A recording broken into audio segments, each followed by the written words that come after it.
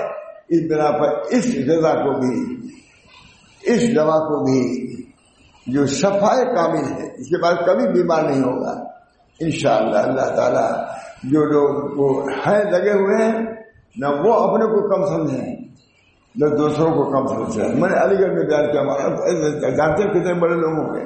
میں نے کہا خیرکم من تعلم القرآن وعلمہ. کتنی بڑی بڑی ڈگریاں ہیں، باہر جاتے ہیں، یہ جاتے ہیں، ڈگریاں ہیں کہ نہیں؟ میں نے کہا نبی صلی اللہ علیہ وسلم فرما رہے ہیں تمہاری ڈگری ظنی ہے، گمان کی ہے، یہ نہیں ہے. لیکن خدا کا نبی کہہ رہا ہے کہ تم میں کہ بہترین وہ لوگ جو قرآن کو پڑھتے ہیں پڑھاتے ہیں، اس کو یقین کرو. علی گڑھ. میں نے کہا اس ڈگری کو طے کرنے والا خدا ہے اور اس کا رسول ہے. وما ينطق عن الهوى ان هو الا وحی یوحی. جو کوئی رسول کہتا ہے وہ وہی سے کہتا ہے. اس طرح پر اللہ تعالیٰ نے اہل قرآن کو جب ہم کہا خیرکم کہا تو پھر ہم کو یقین کرنا چاہیے کہ بہترین یہی لوگ ہیں. بہرحال ان لوگوں کو بھی اپنے منصب کا خیال رکھنا چاہیے. یہ بھی ہے منصب. میں گیا لندن میں کہا مولانا بہت بڑے ہوٹل والے تھے، منو سروا ہوٹل کا نام تھا، کوئی لوگ جانتے بھی ہوں گے. میں کہا مولانا کیا سو رہے تھے مشکل سے، جاگو. منو سروا کہا کہ دیکھیے مولانا یہ لوگ آتے ہیں اتنے عزت والے، ہم سب ان کی عزت کرتے ہیں. یہ لوگ گھومتے پہن کے پان کھا کے تھوکتے رہتے ہیں، عزت رہے گی جب تم پہ تھی؟ میں اب آپ لوگ سے کہتا ہوں جب آپ کی عزت اللہ کے ہاں ہے تو آپ بھی اپنی عزت کو برقرار رکھنے کے لیے وہی آداب وہی اخلاق اختیار کیجیے جو قابل عزت ہے.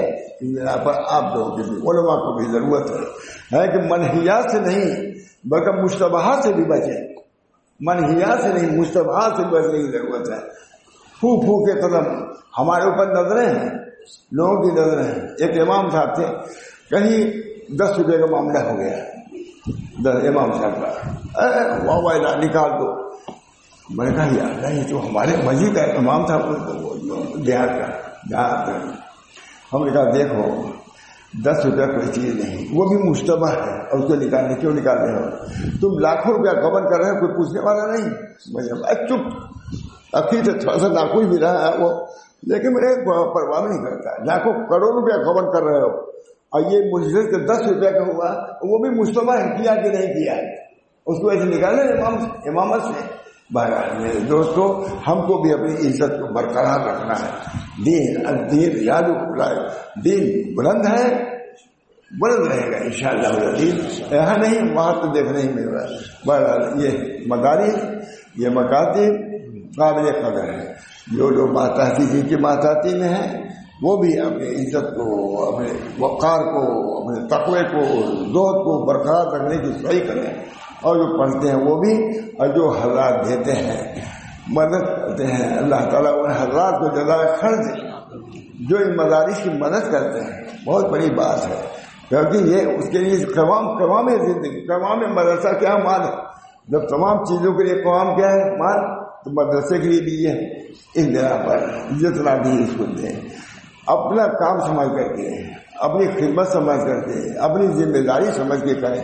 انشاءاللہ العزیز سب کو ثواب ہوگا. ہر آدمی کو اصلاح کی ضرورت ہے، ہر آدمی. نبی صلی اللہ علیہ وسلم اپنے صحابہ کو سمجھایا کرتے تھے تم کوئی بات ایسی نہ کرو. اللہ تعالیٰ تمام انبیاء تمام اولیاء اپنی اصلاح کی بھی فکر رکھتے ہیں اور اپنے لوگوں کو بھی اصلاح پر لانا چاہتے ہیں. جو آتے ہیں وہ سعید ہیں، فاض المرام ہیں، اور نہیں تو وہ جہنم تک کا. اب بس میں کہتا ہوں اسی بات میں نے عرض کیا، کہنے کا نہیں تھا، لیکن ہمارے بڑے مخلص دوست یہ لوگ ہیں کہتے ہی رہتے ہیں کہ کچھ آؤ کہو. میں آیا بھی کہہ بھی لیا. اولا میں اس کا مکلف ہوں، مخاطب ہوں. اللہ مجھے بھی، میرے اولاد کو بھی، میرے تمام متعلقین منتصبین مریدین سب کو ان چیزوں پر عمل کرنے کی توفیق دے. وآخر دعوانا الحمدللہ رب العالمین. مزید اس کی ترقی ہو، جتنی ترقی ہوگی مجھے خوشی ہوگی، کیونکہ میں نے یہاں کچھ نہیں دیکھا تھا، یہ دیکھ رہا ہوں تو خوشی کی بات میرے لیے زیادہ ہے. اس بنا پر اللہ تعالیٰ سے علمی اعتبار سے بھی، عملی اعتبار سے بھی، اخلاقی اعتبار سے بھی اس کو بلند ہونا چاہیے۔ اللہ ہم سب کو توفیق دے۔ وآخر دعوانا ان الحمدللہ رب العالمین۔ دعا کیجیے بس اللہ تعالیٰ اپنے فضل و کرم سے مدرسے کو مزید ترقی عطا فرمائے اور یہاں سے دین کا، علم کا، قرآن کا، حدیث کا خوبی کو کام ہو، خدمت ہو، اللہ کا کام سمجھ کے کریں، دین کا کام سمجھ کے کریں، انشاءاللہ سب دنیا بھی آئے گی اور آخرت کی کامیابی تو ہے ہی ہے۔ ربنا تقبل منا انک انت السمیع العلیم برحمتک یا ارحم الراحمین۔ اللہ تعالیٰ تمام منتسبین کو، متعلقین کو، منتظمین کو اللہ تعالیٰ جزائے خیر دے، بلکہ کے اہل و عیال بہت سے لگے ہوئے ہیں، خلوص سے لگے ہوئے ہیں۔ اللہ تعالیٰ سب کو دین کی سمجھ بھی عطا فرمائے اور دین پر عمل کی بھی توفیق عطا فرمائے۔ بچوں کو بھی، عورتوں کو بھی، ماشاءاللہ عورتیں بھی دیندار ہیں، سب تعلقات ہوتے ہیں، مرید بھی بولتی ہیں۔ اللہ تعالیٰ سب کو دین پر قائم دام رکھے، عافیت دے، مدرسے کو بھی ترقی دے، چلنے میں کی سہولت بھی عطا فرمائے۔ ربنا تقبل منا انک انت السمیع العلیم برحمتک یا ارحم الراحمین بحرمت سیدنا نبی کریم صلی اللہ علیہ وسلم۔